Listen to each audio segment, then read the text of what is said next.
Happy Tuesday, Run Try Bike community. Welcome to our Fireside Chat, which is part of the Everyday Athlete Podcast Network. We are on our 145th episode now, which is crazy to say.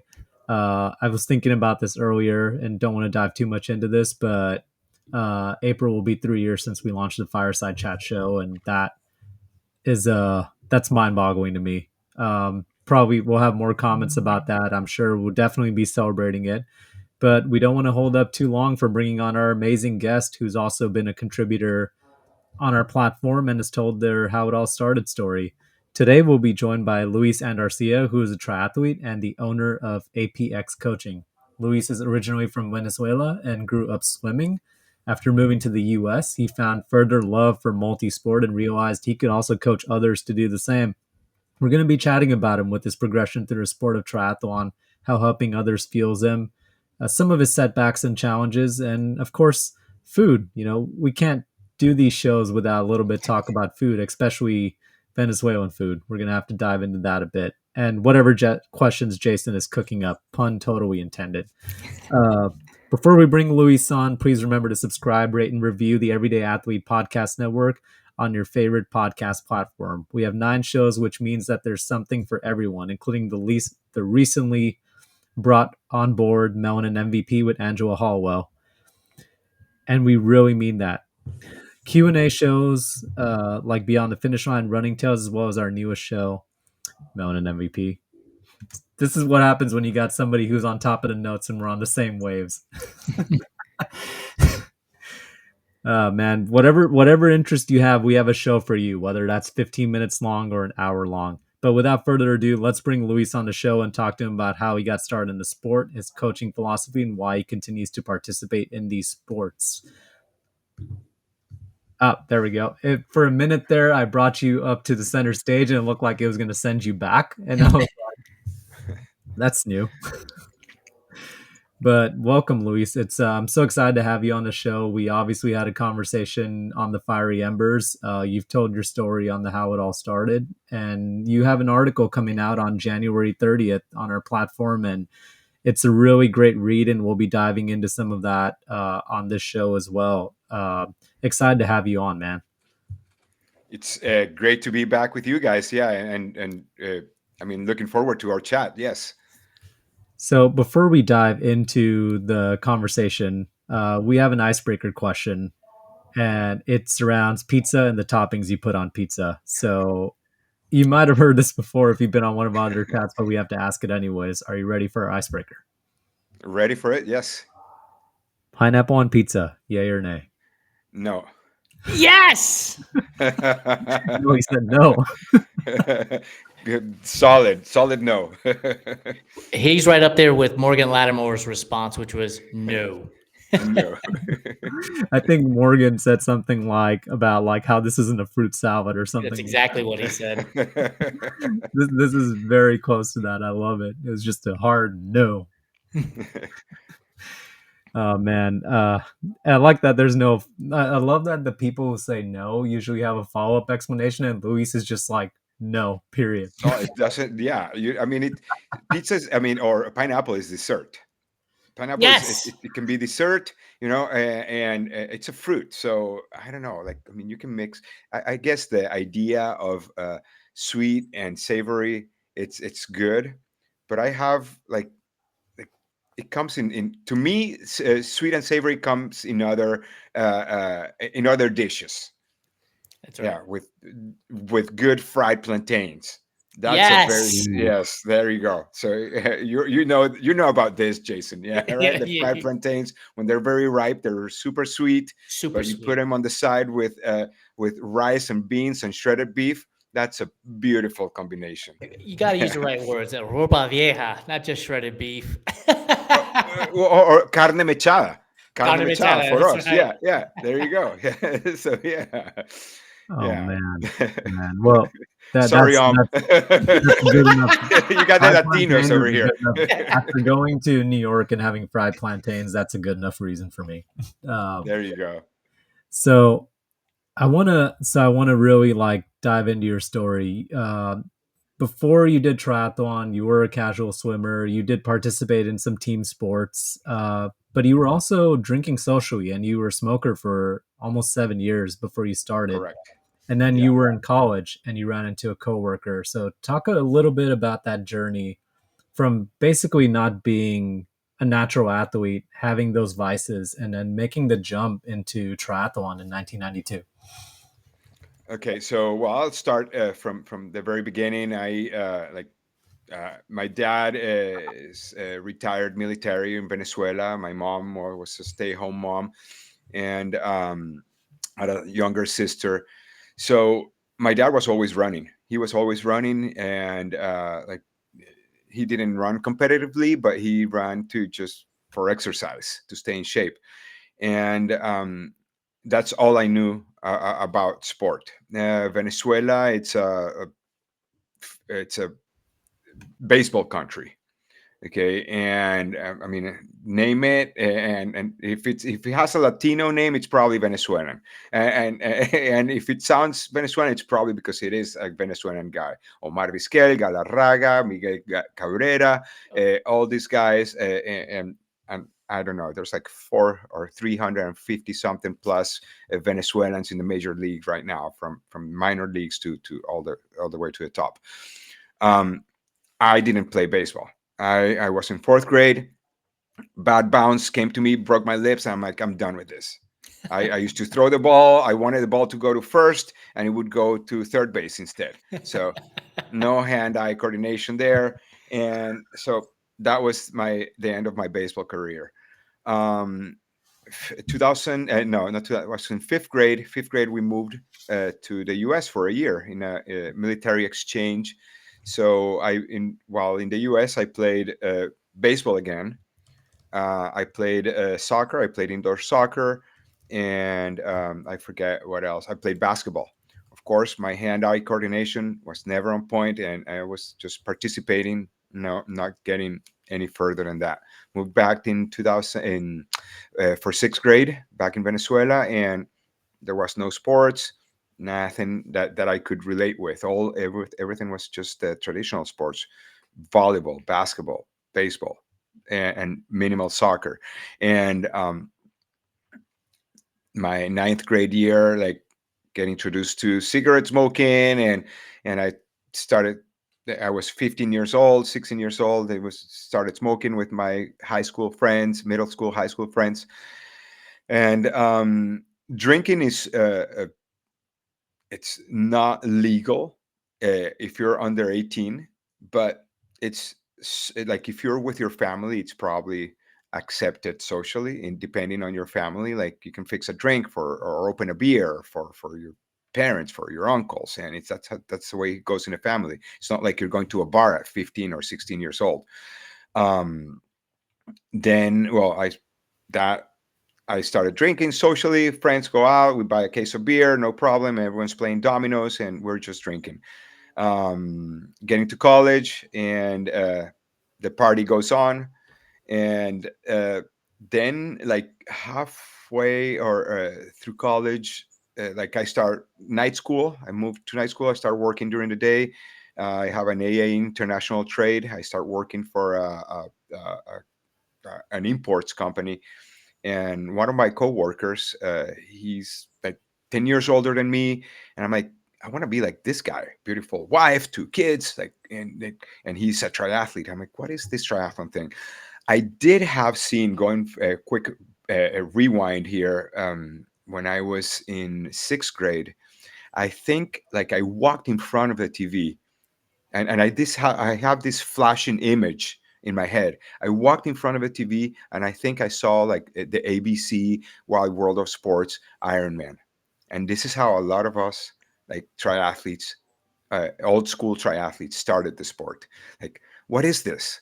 Like, what's going on there? And this is 1981, so it has to be something like that. Of course, there was some triathlon going on at that time, and um, so fast forward, like, I have no idea. Got into a couple of in sixth grade. I was never formally in swimming, in a swimming academy or a swim team, nothing. But uh, like, I always went to the beach with my parents, like growing up. Like we grew up in between Caracas, which is the capital of the country. It's 40 minutes away from the beach, and Cumaná, which is the northeast of the country, and it's just like minutes from any beach. And you just drive, and you're 15, 20 minutes, depending on where you want to go. And we've just spent the winters of it, the Venezuelan winter in at the beach. Like it's 80, 90 degrees year round. So you jump in the water and you're playing with the waves and just hanging out, jumping around, and that's how you learn to swim. I My parents, I remember they signed me up to learn how to swim. I was probably in third grade there at that time, and I learned how to swim. I loved it. Sixth grade. Sorry, I'm going back and forth on the timelines there, but it's like it's everything popping up in my head as we're talking. In sixth grade, we're living in a military fort in Venezuela, and there's a small swimming pool, and there's like from it was from like a bigger city that was close to the fort. I think this is where the story is going more or less, or I'm not sure if it's 100% accurate, but someone brought in a bunch of kids from another city or another vicinity and said, let's do a swim meet, and I'll come and train you kids from the fort. It was like eight of us between the ages of 7. I was probably 11 at the time, 11, 12, and the older one was probably 14 years old. And they brought the team from the other from the other vicinity. They gave us like a month training, and I swim. So I've signed up for the 25 free, 25 back, and 25 breaststroke. I didn't know how to swim butterfly, and I win the 25 free. I went against the other kids, like and I win the backstroke, and I think I was like second on breaststroke. And you have a question? Yeah, so you're going through this as a kid and you're winning, and you said you met a coworker as an adult who was in triathlon. Were Yes. you, when you talked to him about triathlon and you found out that it had swimming involved in it, because you said you didn't know what triathlon was that like a light bulb moment when you were like, look, as a kid I won, I was swimming all the time, like I can do this sport too? So it was like it was a cool thing to do also. Like Okay. the cool guys were. So this is the time when the X Games started. Uh-huh. I don't know if you guys are old enough to remember when the X Games I'm started. old enough, Luis. I'm 51 years old, so I remember 1981 and the ABC Wide World of Sports and Al Michaels. So yes, so like X Games. So there's uh, triathlon was not an X game sport, but it was a new sport Yeah. to a lot of us, and there was mountain biking also, and mountain biking was getting into all this realm of new sports coming in, and I'm like, I mean, mountain biking requires a little more skills, and I'm not really like good at it, but I do enjoy. And we used to go. This is now like I'm gonna jump fast forward because during my high school, middle school, and high school years, there was no participation in sports for me. And so going back to your question with my coworker, like I had an idea. It was swim, bike, and run, Okay. but like exactly how it was, like I never seen one live. You know, like what is it? Does it entail? What do I need to get started? So he tells me, well, there's a pool close to our office, and you can go there on our lunch breaks, and I'll go with you. We'll swim together. Um, uh, uh, if you want to start doing it, I suggest you get a mountain bike because if you don't like it, you can still ride your mountain bike. Yeah, Smart. and then yeah, that was like, that's what I tell people that are starting the sport these days. Up to these days, I tell them that, like, don't spend all your money in a super Hmm. expensive bike. Like, just like go for something that's entry level. If you like it, well, put more money into it. But if you don't like it, just that you have that bike that you can use Yep. for other things. Um, I was going on mountain bike rides because Caracas has a very beautiful mountain range. It's a national park, on the north of the city, and I used to live 10 minutes on the bike away from the best trails for mountain bike. And every full moon, we would go. This is before we had bike lights and stuff like that. We would just go because it was full moon, and the light from the city would just help us also with the seeing what was around. And it was amazing to go on those mountain bike rides. So I'm thinking that I don't have great bike skills at that time, but I'm doing these night rides with these guys. I buy that same mountain bike. I start doing my long rides, an hour ride Yep. for me with no training. I didn't know what Triathlete magazine was. I didn't know Triathlete magazine existed at the time. And he tells me, "Let's sign you up for this sprint distance race." And I'll pick you up and we'll go down to the sprint distance race, 45 minutes away from Caracas. So we drive down, and I have the mountain bike. I have a helmet. I don't even know if I had a helmet. Like, I think I borrowed a helmet for that race, and I lace, yeah, I jump in the water, and I come out of the water first, out of the water, like not first, but like ahead of a bunch of people. Like Yeah. I'm ahead, Fresh. and so all the bikes are there. This is the joke. Like, yeah, I get out of the water, all the bikes are there. I lace up my shoes, put my gloves on. The helmet is backwards. Like, oh no, this is not the way it goes. People are telling me turn it around. Put on the helmet. I put a t-shirt on and my speedos, and I go, boom, and people start passing me. I'm like, like, this sucks. This is not fun. And then I rack my bike, and all the bikes are there again. Like, how did this happen? Yeah. So everyone that I pass in the swim passed me on the bike, and so all the bikes are there, and I get off my bike and I can't walk. Yeah. Oh, I'm like, yeah. this this is the weirdest sensation I ever had in my life. Like, my legs are not responding. And this is only a sprint distance race, Right. right? So yeah, it's 20K on the bike. Yeah. And I get off Yeah, the but you're bike on a and mountain bike. There's a yes, lot of resistance. that's true. Yes, yeah, yeah. Like, it's funny because I bought this bike computer, and the bike computer was in miles, and it was always 13 miles per hour. I'm like, it just didn't, like, I didn't know it was in miles. I thought it was kilometers. I didn't know Yeah. what it was. Like, this is like, I mean, we're in kilometers over here. I'm going at 13 something over here. This is super slow. Like, if I ride at 13 miles per hour right now on my tri bike, I fall sideways. Yeah. And not to mention, you went from a fat tire like on a mountain bike to the slicks that you're rolling on now, I'm sure, too. Exactly. Yes. Yeah. So, yeah, it was like, but the Um, good thing, like, I finished the race. I didn't finish dead last, and I started to get in uh, the whole community of triathlon then, and starting to meet new people. And I said, like, I want to do this again, and I'm going to do it better next time. Yeah.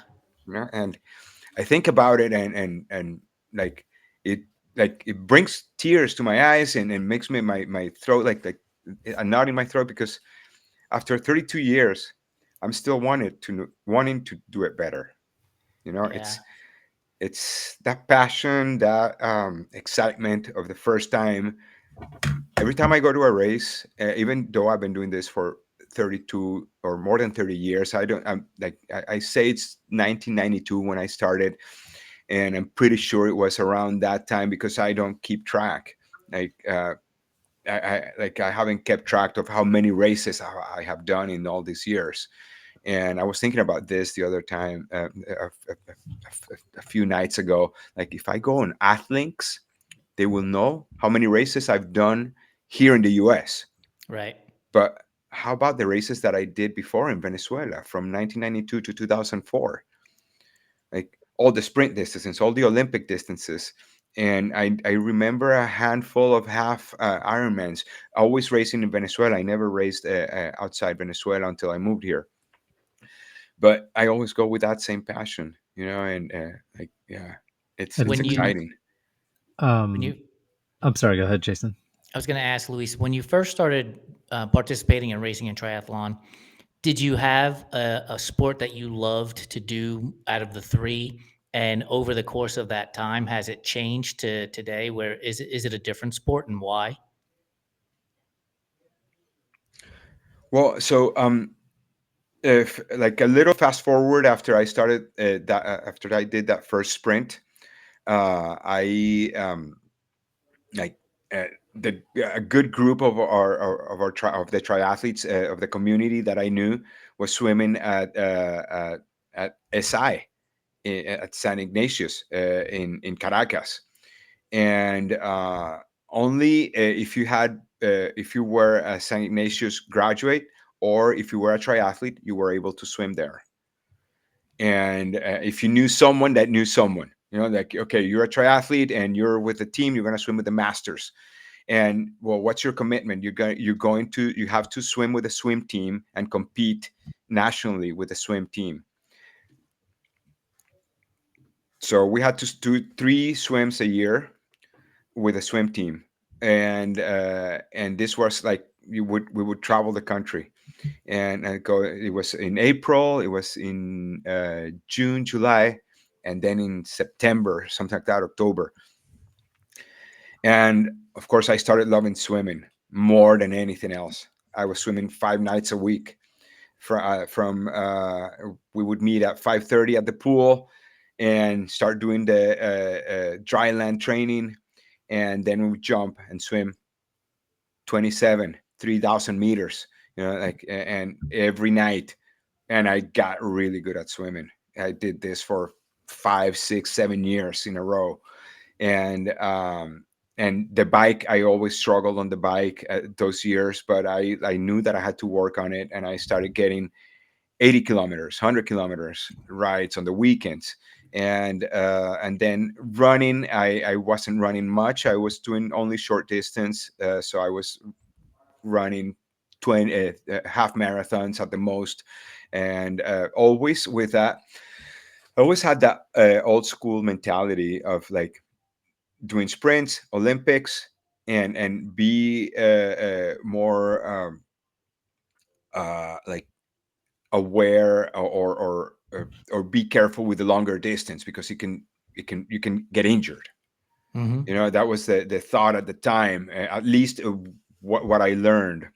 I used to collect triathlete magazines, and like I would rip the pages like with the training and stick it, like I think I talk about this in my article. Like I would paste the pages on my closet, like the closet door, and this is the training for this week, and this is like 12 weeks to a sprint distance, 12 week to Olympic distance, and like okay, this is where I am, and this is what I would do. And of course we had the masters coach tell us what we're doing during the week, and all the triathletes were doing the same thing. So why not? Why vary from that?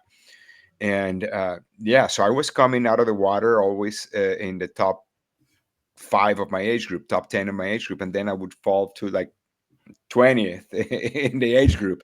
And yeah, the age group in Venezuela, I mean, it's a small triathlete community. It was a small triathlete community at that time. It was like 300 triathletes, 400 triathletes nationally, and the races were small most of the time. So coming in the top 5, it was a very competitive. I have to say, I only got on the podium once in my years in Venezuela, and then it was always very. I would always be fourth or fifth in the age group, and it was always the top 3 guys the same time. And the only time that I was about to, like, I was fighting for, I was not fighting for second place. I was a solid second place in my age group. It was a half Ironman, and I missed the last cone Oh, on the turnaround before entering the final shoot, the yeah, and the finish line shoot. And like the guy that was coming in third place said, "You missed the last cone." I'm like, "What?" oh, Yeah, I'm like, "You were like 30 seconds behind me." And he's like, "But you missed it." I'm like, "Yeah, okay, you're disqualified." Yeah, so yeah. Those are the uh, rules. that was the rule. And I mean, as the rule is, as an athlete, you have to know the course. Yeah. So yeah, and that was my fault. So I guess that's a little thorn still in my in my chest there about that race. But yeah, then I came here and kept racing and got better. And yeah, but I don't want to keep babbling. Just yeah, Yeah. yeah. If you have more questions for me, Well, you mentioned like, okay, well, that's like, a mental thorn. You've also dealt with some physical injuries and setbacks over the years. And I sort of think this ties into the question of like keeping your passion for the sport. You've been doing triathlon since 1992. Like, I'm curious about like how your why has evolved. It sort of leads into the question, and you've mentioned this in your article, which comes out on January 30th, of suffering that meniscus tear in 2010. And then you suffered a fracture and then had a 4-year hiatus.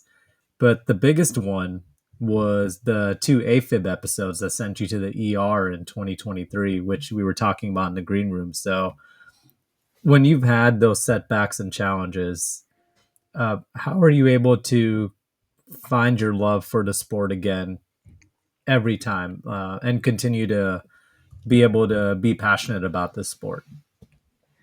uh, I like. Well, I don't know.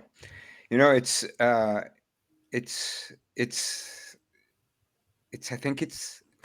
I don't know. It's an unconditional love. I have no idea. Like it's seriously. I have two kids, right? I have two boys, and I love my kids unconditionally. You know, and for those who have kids, you would know that this is a totally different kind of love.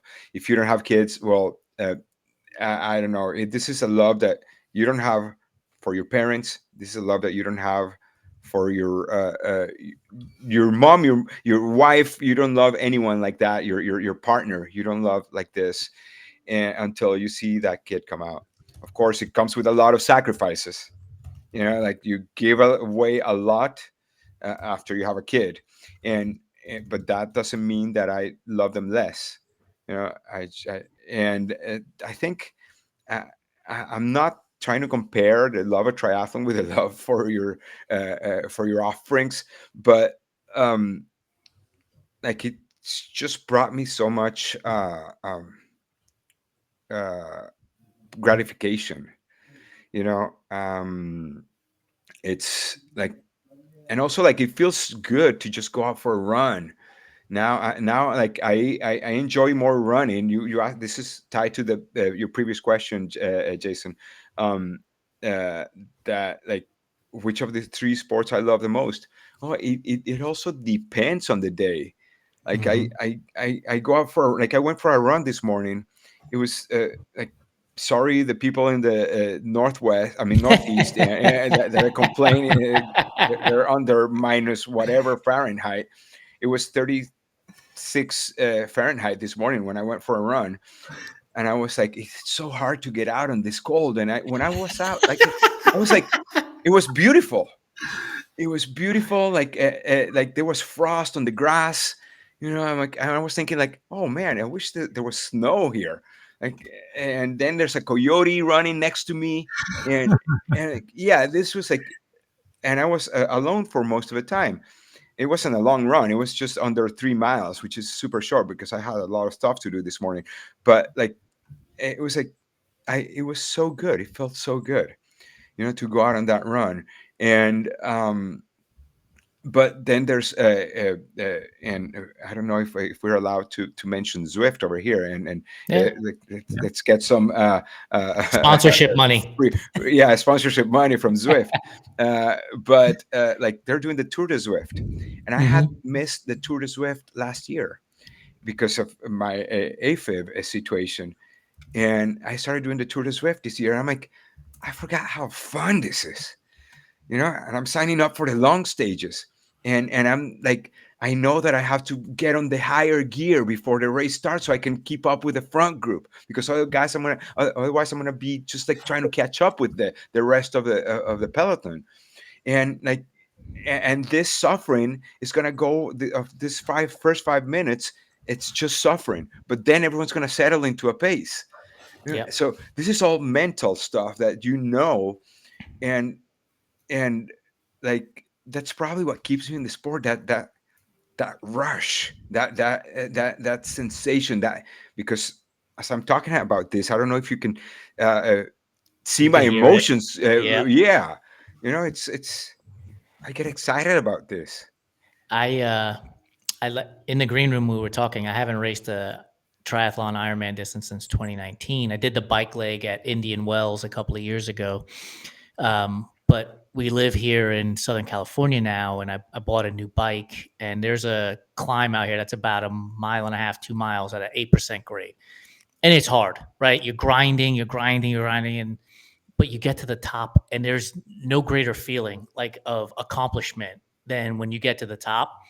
I stop every time I get to the top. I take a picture and then descend. And, it takes me 20, 22 minutes to climb, and it takes me about 3.5 minutes to descend. To get And down. it's Yeah. fantastic.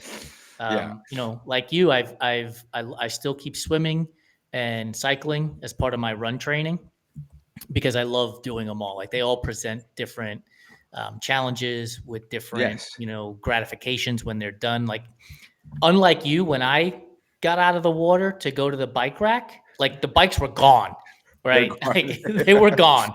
Yeah. So it's a different experience for me, but it's still like that challenge of getting in the water and accomplishing a set, whether that's 1,500 or 5,000. There's just a sense of accomplishment when you're able to do that, and there's a peace around you that I think you can take from sport into other parts of your life. And so I wanted to ask that question. So, every sport presents challenges. Your health presented you a challenge. When you're going through the training of the hard stuff and you're successful in getting through the daily training and the daily routine, like we talked about, Ironman training is a part-time job. You build a confidence. Have you noticed, like, when you do things outside of sport, so whether that's parenting or running your own business or being, a spouse or whatever it is, have you seen that you've been able to take things that you've learned in sport and apply that to outside of life? Well, for many years now, um, and this is probably for the last 15, 20 years, I I've seen triathlon as a philosophy also. You sign up for a race, and that's your goal, right? And the goal is, I heard this as I was listening to a book today, and goals are linear, right? So you set up that goal and you set up training plan, and you have that race. Like I'm signed up for Oceanside on April 5th, and my goal is to qualify for Marbella. I want to go to Marbella this year, and there's a plan, but things can happen, right? And get sick, you hopefully not get injured, and but or a trip comes by, or something happens that you need to like change your training in a certain way, and you get to race day, and you prepared or not, you have to do it, and you don't qualify or you qualify, right? And same thing with life, like uh, it's like you want to buy a house, you want to get married, you want to have kids, and it's the same way, and you want to raise your kids in a certain way, and you want to have certain relationship with your wife. I'm divorced twice now, so it's like things haven't gone exactly the way I planned, but I'm still here, and I'm rebuilding again, a new plan, new training plan, new life goals, and and it's the same thing. Like I think it's totally uh, trans transla- translatable. I don't know if that's a word, Yep. or you can Yeah. totally like go on in parallels, with Hmm. triathlon training and your goals, your financial goals. Like you're gonna have hiccups, in those goals, but what you got to learn how to get up again. Yeah. You get up again. You got it flat in the freaking Ironman. And what are you gonna do? Are you gonna retire? Like this is another race that I was aiming for podium, and it's just like it was I think it was 2019. I'm at the Marine Triathlon, the one at McNear's Beach, and like I'm out of the water, like one of the top ones out of the water overall, and I was in super great shape that year, and that's the year that I had the hip fracture, and then I'm like on the bike, and I'm like, it's just an Olympic distance. This is my thought before the race. Mhm. I've been doing this for so long. If I get a flat, I'll just, I'm not gonna get a flat. That's my thought. But if I get a flat, I'll just don't finish. And I get a flat on the back tire. I get a flat on the back tire. People from all age groups stop to help me, and I have deep rims, and I have nothing that can help me. Nothing can Yep. help me. Yeah, I like nothing. There's nothing that can help me if replace that tube. Mile 20 of the bike. I get on my bike. I start walking. I carry the bike. This is not gonna work. I'm gonna be too far back. And I get on the bike again, and I just lean into the front of the bike, and I start riding, putting all the weight on the front, and I made it to the finish, and to the transition area. I got on my running shoes, and had the second fastest run split in my age group. And so this is like, what's your goal? Like, Yeah. do you want to finish? Where do you want to go? And somehow, no matter the circumstances, you're gonna, if you want it, if you really want it, you're gonna get there. I'm going to ask a That's follow-up question to this sure. because it's not a serious question. So in the green room, you talked about pumping up your tires and the tube popping and the sound is frightening. So which sound is worse to you, when you pop a tire as you're inflating it, or that sound when you get a flat and No, it's like that's the worst. I Because bet that the, one's like, no, no, no, no, no. exactly, like you look around, and is it me? Is it me? Is it me? Yes, it's me. Darn. And you're in It's the the middle of the race, worst. like that, because again, like as we were talking in the green room, like I was in the transition area, so I still have some time to fix it. It's not racing ball, and it's an Olympic race, distance race. It's like you're gonna lose some time there. Yeah, And if it's an Ironman, you're gonna lose some time, but you should be you can make it changing up in this an tire Ironman. Yeah, under 5 minutes. yeah. Like you should be doing this under 5 minutes, if you're, or less. Like, yeah, it should take you. You should be changing a tire really quick. But when you have So those deep rims and um, the tubes and they're trying to get all that stuff out on those deep rims, it's such a pain in the ass, man. And then you start to get nervous and trying to get it all out. It's yeah, hard. but you got to practice that too. That's part Yeah, of your you do. training. Yeah, Yeah, that's part of absolutely. it. Yeah, I have my athletes do that. Like, you got to change your tire. Learn how to change. You don't know how to change your tire. I'll come and help you. Yeah, But we gotta deflate that thing and put it back on, and make sure you have extra ones, because you don't want to pinch it. and know how to use your CO2 cartridge properly, because people Exactly. will use the CO2 cartridge and it won't fill anything up, and now you're screwed again. Yes. Yeah. Yeah. Yeah. Carry two CO2s and two tubes always. Yeah. Here's another thing that I Okay. will impress upon triathletes. One of the things that I did is on the down tube, I would put two pieces of black electrical tape on the down tube, so that in case anything came apart or you needed to do something, you could just peel that black electrical tape and hold things in place for a little bit of time, hopefully. That's a good tip. Um, yeah, Yeah. but that's the stuff. Like if you're not experienced with this stuff, talk to guys Yes. like Luis, talk to guys like myself who've been around these sports, because more than likely we've experienced, a majority of these things, or we've participated in events with others who have experienced a lot of these things. Yes. And that's how you learn and grow in this sport, is by communicating with each other and working with each other to figure this stuff out. And like, on one thing that you mentioned, the electrical tape, I carry, like, not, this is not snack money. Okay, this is like, I carry like $1 or $2 Yeah, single bills. Like, if you don't have anything to patch your tube, you that's right. put that dollar bill there, and that will hold. If it Yep. cuts the tire, like, that will hold the tube inside. Yeah. Yeah, Yep. that's one of the best things. Yeah.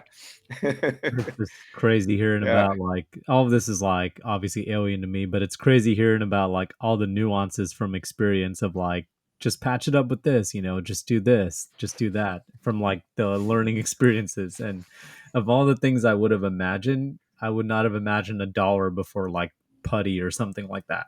Yeah.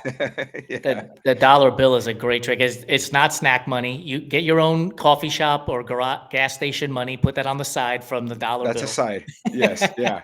Yeah. You don't want to use those dollar bills, the two $1 bills that you have there in your bike gear stuff. Yeah. Yeah. Yeah. Yeah. There's a lot of things about the sport of triathlon, and as a coach, right? I'm sure you're passing along tips and tricks and ways to help them, like the dollar bill or now the electrical tape.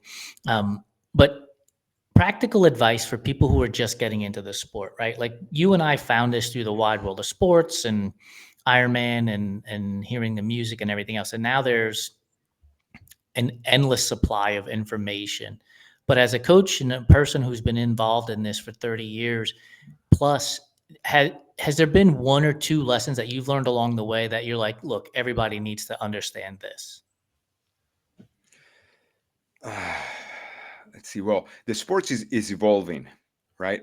A lot. It's changed completely from the gear to how you train, and like uh, many years ago when I started, I would have said like just follow the guys that know what they're doing, or at least seem to be knowing what they're doing because they're being successful, right, at the races. And what do I mean by that? Well, they're top of their age group, like swim with them, ride with them, run with them. And then then I would like fast forward now, like do some more research on like what's a new gear, get the help of other people, like make sure that you're not spending $10,000 on a bike before a race, and then it's your first race, and now you hate the sport, because that's what happens with triathletes, or first timers, not with Mm-hmm. triathletes, with first timers. You either love it or you hate it. Yeah. You do one, two triathlons, and then you're done. Like, oh, I'm not doing that anymore. I did a couple of triathlons, I'm not doing it anymore. Or someone like us, like we're like going like for 30 years plus, and still wanting to do more and more and more triathlons. I want to keep doing triathlons until I probably fall dead somewhere. I don't know, but The, the knock age on group wood, on it's your not that way. the age Yeah, on your it's calf is over. Yeah. 77. Exactly. Like, yeah, there's 77 plus. Yeah. And like, okay, there's no more registration for you guys. So, but yeah, like, yeah, make sure, like, and uh, I'm not trying to sell myself here, but get a coach. You know, you're struggling. You're struggling with your swim. Like, what's happening? You swim, you put all those miles at the pool, and you go to the race, and you're swimming 2 minutes, 2 minute 100s. Like, if you're putting 5 days a week on a swim, like, you should be swimming sub 2 minutes, at least 150s, anywhere around there. And depends on the person, but I would expect that from and correct me if I'm wrong, but uh, yeah, like, and again, yeah, make sure you know your nutrition, make sure, because there's a lot of stuff now. Practice your transitions, and it's basic stuff, but that learn to change a tire, learn to change a flat. Why not learn the difference between like tubeless and tubes, like why, like, make that decision yourself. Don't let anyone tell you that you should use this because Yeah. this is better. That's, yeah, my 2 cents there. I think, yeah. Yeah. appreciate the insight on that for a skill set that I have absolutely zero of, but but it is very awesome to hear all the nuances, and I do think that like Jason mentioned it earlier, but like the application of like getting I think one like reaching out to people around you who have made those mistakes is important, but also to like uh I've learned from the last year and a half when I had a coach that stressing the importance of having a coach and finding someone. Um, and I before we move on to the rapid fire section here, I actually want to give you the space to let people know where they can find you if they want to work with you and APX coaching. Okay, so yeah, thank you for that. So I'm on Instagram and my handle is Landarcia, which is L for Luis, and my last name Andarcia, Landarcia. So at Landarcia on Instagram, Luis Andarcia on Facebook, and my coaching website Andarcia, my last name, performancecoaching.com. There it is. There. Perfect. Love that. Yeah. So yeah. Before Yeah. we get into the rapid fire, I do want to add something to what Luis was saying earlier about finding the group to swim, bike, and run with. Don't be intimidated by them. They're going to be people faster than you. There's always going to be somebody faster than you, unless you are, on the podium. And the story I want to share is when I got into the sport of triathlon, my cycling was okay at best. That's how I would describe it. And I used to train with a guy, Jeff. His nickname was Goat because he could climb every hill with ease. And, he was like a mountain goat. And he'd be waiting for us at the top when we finally get there. And I would chase his ass all over North Texas. And I went from riding a bike about 15, 16 miles an hour to racing an Ironman and finishing the 112-mile bike ride, averaging 20 miles an hour. But that only happens because I went out and rode a bike chasing this guy around all over the place. So get in the pool with faster swimmers, get on the bike with faster cyclists, run with people that are slightly faster than you, and you'll get better because you will push yourself to get better. So I second his commentary about getting, training with people that are faster than you at different levels of the sport for sure. I want to. I don't know if we have time still, but like, Yeah. I want to make a comment and just you telling me about this story with the person that you were riding with. I used to ride in Caracas with a good group of people. They were strong cyclists, and so I bought my first triathlon bike. So I'm riding a carbon Kestrel, like beautiful, in cut-off jeans, and yes, yes, yeah, and I like wrapped two flip flops in the back of the bike in case I had a flat. So yes, I'm on that 2000 at that time it was $2,000 Kestrel. Yeah, and that Yeah. was yeah ages ago. But yeah, it was one of the first carbon bikes, and yeah, I'm like, but I'm riding with a super strong cyclist. I was out there, and he's like, "What are you bringing those for?" I'm like, "I told him, I just told you, yeah, in case I get a flat." I'm like, dude, okay, like, no problem. And he's all with his nice kit and stuff like Yeah. that. But anyway, things changed now. I like, yeah. My one tip if you're going out cycling with a faster group is download the GPX file to your bike computer or your watch so that if they drop you, you know where to keep going and you'll be fine. You'll meet them at the end and have coffee and pastry anyway. Yes, and make sure your phone is charged if you don't know how to do the Yeah, GPX thing, because if your phone is charged, you just get an you're good. Uber or Yeah, something and you're exactly. fine. Yeah. We've all been in that situation too. Yes. All Yeah. right, Luis, we're going to jump into our rapid fire food questions. Doesn't necessarily mean you have to answer them as fast as possible. It just means we're going to keep asking them until we run out of time. So Okay. most of this stuff has to deal with, the carbs that we fuel ourselves with for the sports that we participate in. Oreo cookies. Are you a fan of Oreos? And if so, do you like the old school Oreos or do you go with the double stuff Oreos? Old school Oreos. And I do not keep them at my house. But yes, I do not, because it's yeah. I can't. I can't. I would be eating them all the time. Like I go with my younger son. We go to the yogurt place, and they have the broken down Oreos, and I just put them on the yogurt on top, and yeah. So yes, I do Oreos. Yeah, Fantastic. and Do the you old like school. Yes. old school Oreos? Absolutely. Yeah. Are you a fan of licorice? No. Nope. All right, so skip that Yeah. one. Yeah. Candy corn. Is candy corn a Nope. real? Nope. No That was licorice, no candy quick. corn. Yeah. That was quick action. That's the only right answer. It is the only right answer. What about Peeps? Are you a fan of Peeps? Are they a real candy? Or are they? That face tells me I don't no. even know what it is. I What love this it. is. I love it. I will describe it in what it actually is, which is a marshmallow candy covered in glittery sugar, Yeah. and they usually sell it around Easter. No, pass on that. Yeah. You know what? I'm a dark chocolate fan. Okay. Dark chocolate. Yeah. I'll do chocolate, dark chocolate, almost anything. You Dude, know, dark chocolate over milk chocolate any day. I am Yeah. on that yes, boat. yeah, yeah.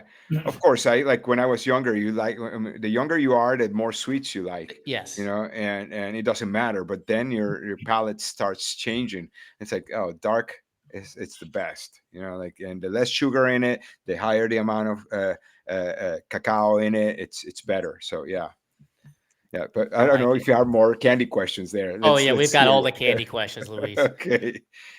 But before that, creamy or crunchy peanut butter or nut butter if you're allergic to peanut butter. Crunchy. Yeah, Yes. When yeah. do you make peanut butter and jelly sandwiches then? I do not. I mean, this is like remember I'm from Venezuela, Yeah, so yeah, these yeah. things are like this is not very common in this is stuff that you used to see in the movies. You know, like peanut butter and jelly. This is a U.S. thing. You know, Yes. we don't do that here. We have arepas here. So Yeah. Yeah. Okay, yes, so better. And I'd rather eat that too. What's your favorite stuffing in an arepa? arepa. Yeah, well, oh man, I can have arepa with anything. You know, almost anything. um, I would, yeah, scrambled eggs. You know, scrambled eggs to start. Yeah, for Ooh. breakfast, or a quick dinner. Then I would go to like ham and cheese, just Yeah. quick, and or if you want to go fancy, then you go to carne mechada or shredded beef or ropa vieja, Mm-hmm. and with grated white Venezuelan cheese, which is a little salty and it's a hard cheese, and you grate that on top and with it shredded beef and some butter, and oh, that's yeah, Can't heaven a- on earth. I can't Yes, ask my yeah. next question because I'm drooling already. Well, you're here in the States now, so Yes, I got to imagine it's not as easy to get arepas here in the States. So after I you have a make them at hard, home. Yeah, oh, even better. yeah. What's your go-to recovery food after a hard swim, bike, and run?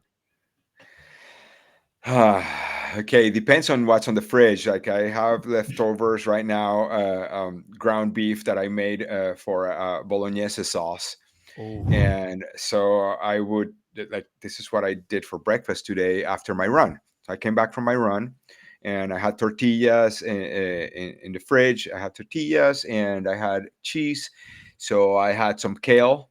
I took my time, right? So I took my time. I had time for breakfast, but it was not much time. I was able to reschedule a client, but I did have a call at the same time, but I could take the call from here. So I didn't have to go to a client. So I had time to make this nice breakfast after my run.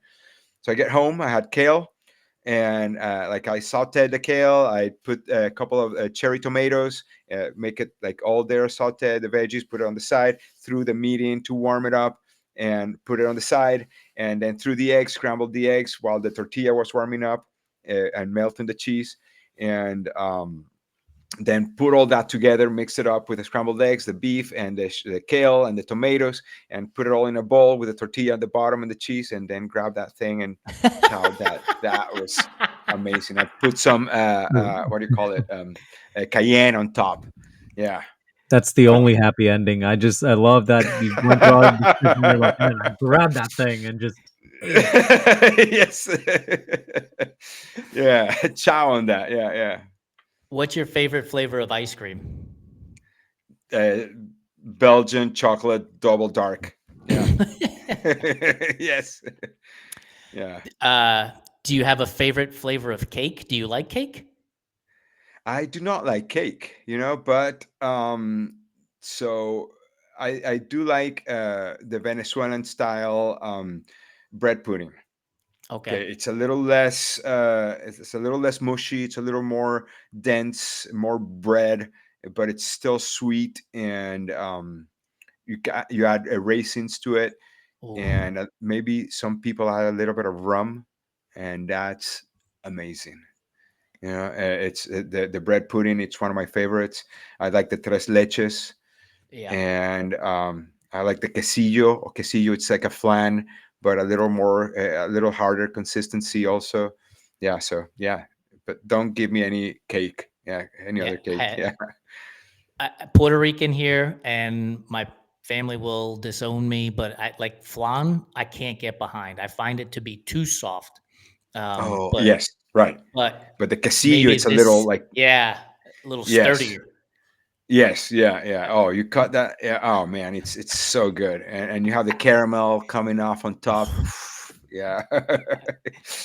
All right. So you're on the bike for a couple of hours. You have to stop at the gas station. What's the candy bar you're grabbing at the gas station? Snickers. Ooh. Yeah. Why It's hard to wait? beat, right? Really satisfies. It does. It's so hard to beat. It's such a great Yeah, candy bar. yeah, You drink coffee?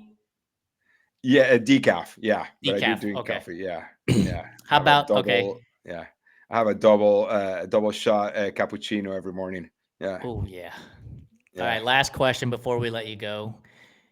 There's a tray of brownies on the table. It's cooled off a little bit. Are you going to the edge of the brownie tray, or are you going into the middle for the ooey gooey part?